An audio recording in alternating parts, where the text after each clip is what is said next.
दत्ततीर्थ चारण शाखार भागवत जन्मोत्सव delta colony माँ मंगला मंदिर में आयोजन करा कार्यक्रम में चारण शाखार समस्त माँ और भाई मैंने जोग देइथिले।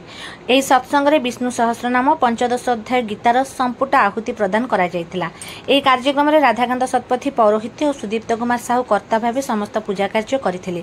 एही भागवत जन्मोत्सव में 50 ରୁ 70 जन माँ और भाई मैंने सेमानकर निज निजर श्रीमद भागवत ग्रंथ एकत्र सामूहिक पूजा करथिले और प्रतिदिन भागवत पाठ पर संकल्प करथिले।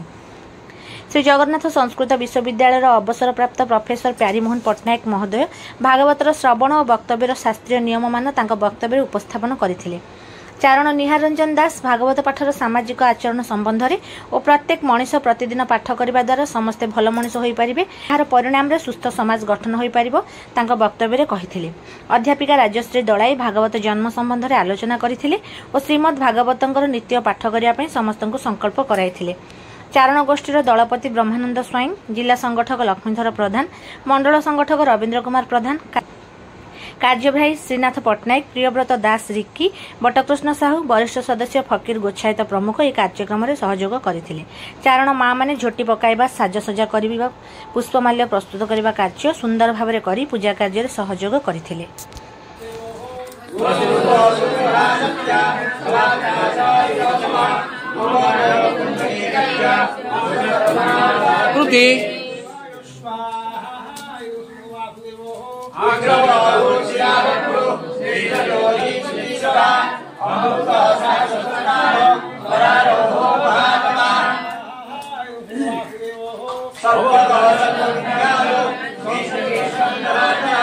वेदो वेदो वेदो व्यंगो वेदांगो वेदविद कवि